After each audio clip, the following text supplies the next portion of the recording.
Hey guys, I'm Alistair from Trail and Kale, and today I'm going to be reviewing the HOKA Rocket X2. This is Hoka's brand new super shoe, which has a carbon fiber plate that runs smack between the midsole. This is using Hoka's ProFly X midsole, which is a dual layer foam system, whereby the top layer is a softer foam, which gives you that nice cushioned feel whilst you're running. And the bottom layer is slightly firmer, which gives you the responsiveness that you want when you're running fast or long distances. So, what are my thoughts on this shoe? Well, let's get started. I'm going to begin with some of the key specifications of this shoe. So first off, the shoe is just incredibly lightweight. I wear a US men's 9. This shoe weighs 7.6 ounces, which is just really incredibly light. And light shoes are really important if you're planning to be running a marathon, for example, where you're going to be running multiple hours at a time. The lighter the shoe, the less your muscles have to work, the less your leg muscles have to be used to pick up your feet because there's less weight attached to them. Secondly, then, the drop in the HOKA Rocket X2 is 5mm. That seems to be a super popular drop for HOKA right now. I really like it. It feels really good whilst running. I don't feel like my heel's elevated, which I really don't like when shoes go much above 8mm. So it's really nice. But then it's not completely minimal and flat like a barefoot running shoe. So it's a really happy medium that I really like. So the stability in the shoe is neutral, and the cushioning, I would say, is responsive in this shoe. So although, like I said, there's the ProFly X midsole in here, you do feel a nice amount of cushioning from the top of the midsole, but it is very responsive because the bottom section of the midsole is more firm. So it's a really happy medium for the midsole as well, and it feels very comfortable, that a shoe that you'd want to run in for long periods of time, but it's also very responsive as well and will allow you to run fast with that carbon fiber plate that runs smack bang through the middle of the midsole. So another really cool feature that HOKA has added into this shoe is the early stage meta rocker. Now that sounds very complicated, I know, but all it is how the shoe has this shape effectively on the bottom. So if you imagine a rocking chair, it has this rocker silhouette. And the early stage part of that rocker means that it starts slightly earlier in the shoe, where your metatarsals, your toe bones bend and flex the most.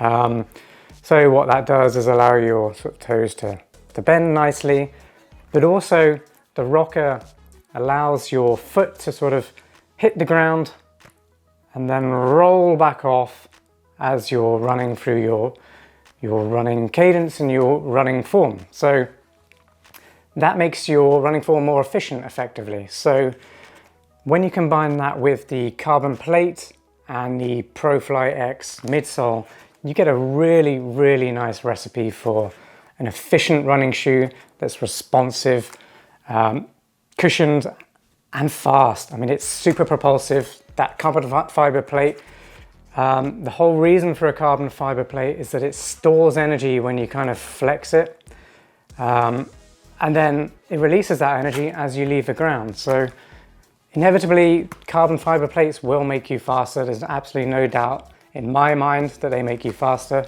Well, they certainly make me faster anyway. I'd love to hear your comments down below if you have experienced carbon fiber plates before and if they actually make you faster. Let me know in the comments down below. And finally, let me just go over fit, because the fit is true to size. So if you're familiar with HOKA running shoes, then just go with your usual sizing. You won't have to size up or down or anything like that. They fit really nicely. And I'd say it's a medium width shoe as well. So if you have very wide feet, then these probably won't be for you. If you have narrow feet, then I'd say you'd be all right. I've talked a lot about the midsole then on this shoe, and that's really where this shoe shines for me. It does have an incredibly engineered mesh upper as well, but there are a couple of things that I don't like about the upper, and these two things are the only things that I don't really like about the shoe. Overall though, I do really like the shoe. It certainly makes me faster. It's very comfortable to run in. So what's not to like about that? Yes, it's $250. That's a lot of money for a running shoe, but it's a carbon fiber plate super running shoe. So they're all around that price, whether you're going for an Adidas shoe or Adidas or Nike or Brooks. They've all got options. Even On Running's got the Cloud Boom Echo running shoe that has a carbon fiber plate. They're all great shoes and they're all roughly the same sort of price, sitting at around $250. So I'm not really going to go over the price on this and whether it's worth it, because it's a super shoe. And yes, that's just what they cost. So we just have to accept that price, unfortunately. But going back to the upper then, it's super breathable, super minimal, super thin. If I put my hand through here, you should very easily be able to see my fingers. Do the old breathe through the upper test. Tons of air gets through there. So airflow is brilliant on this running shoe. So if your feet do tend to run hot as you're running intense marathons, half marathons, 5Ks, 10Ks, whatever you like to run, these shoes are very good for, by the way. They will cover all those distances and they will get you your fastest time most likely. Providing you've trained for the running race, of course. Whilst I've got you on training plans, we have tons of running race training plans on trailandkale.com. I'll put a link up here now and down there. So if you're training for a marathon, half marathon, 5K, 10K, we've got them all on Trail and Kale. So definitely go check them out, because that will be super valuable to you so that you can run your fastest race. Back to the upper then. Super thin, very lightweight, super breathable. But there are some issues with it. Now, my first issue is when I'm trying to put the shoes on. This annoyed me at first, but I figured out, there's an easy way around it.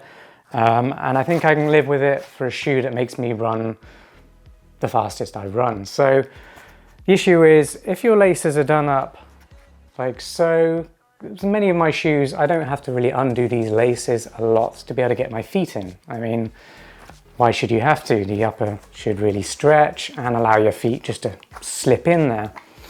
But if they're even like this, I find it super hard to get the shoes on.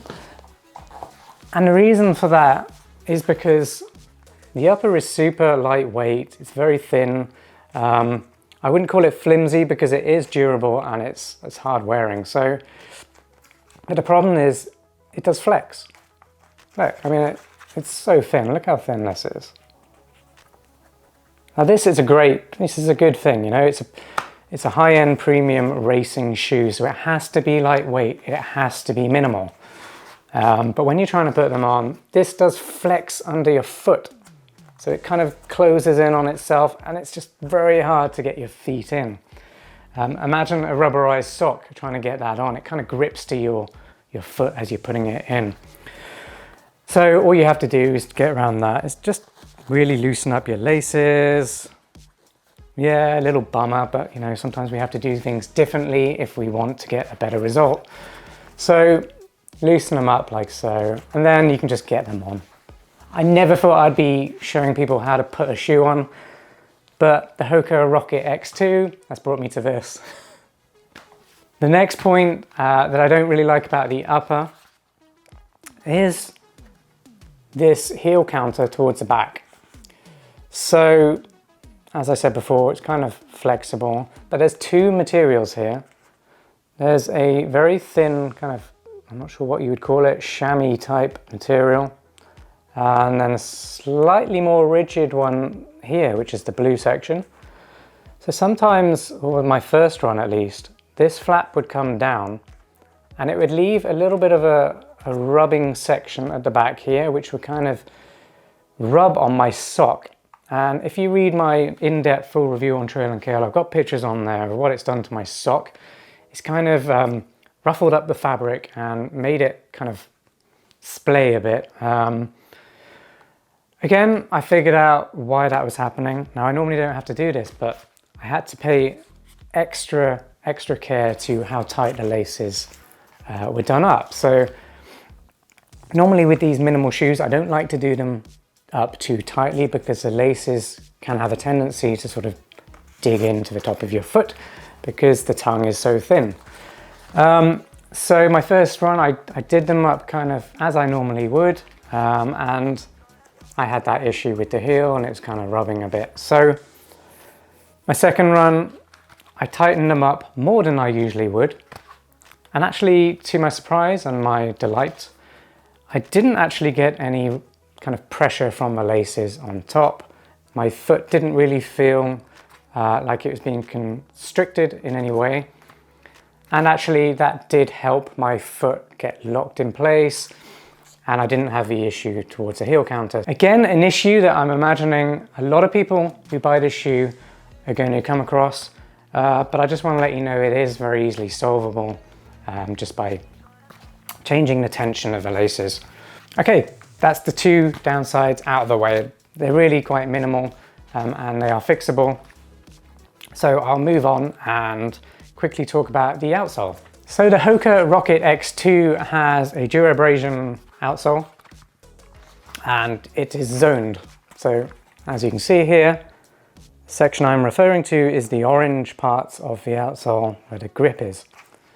So HOKA has very cleverly zoned the grip, the tread, into the areas where the most pressure is seen whilst you're running. So they've obviously realized that because this grip tread section of the outsole is heavier than the foam section, there's no point putting it all over the shoe because that's not where ground contact happens on a shoe. So you might as well put it where the most ground contact happens.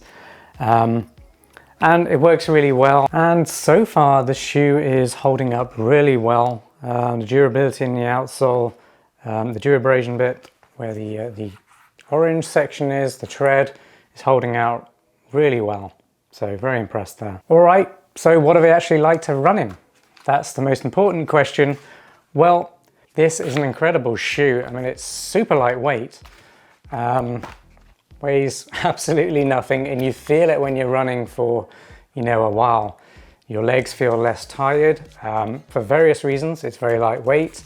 The efficiency in the ProFly X midsole and also the carbon fiber plate that helps propel you forward just makes you feel like you've got much better endurance because your muscles get less fatigued over time. So, and you are definitely quicker because that carbon fiber plate does propel you forward. So all in all, it's a really nice experience.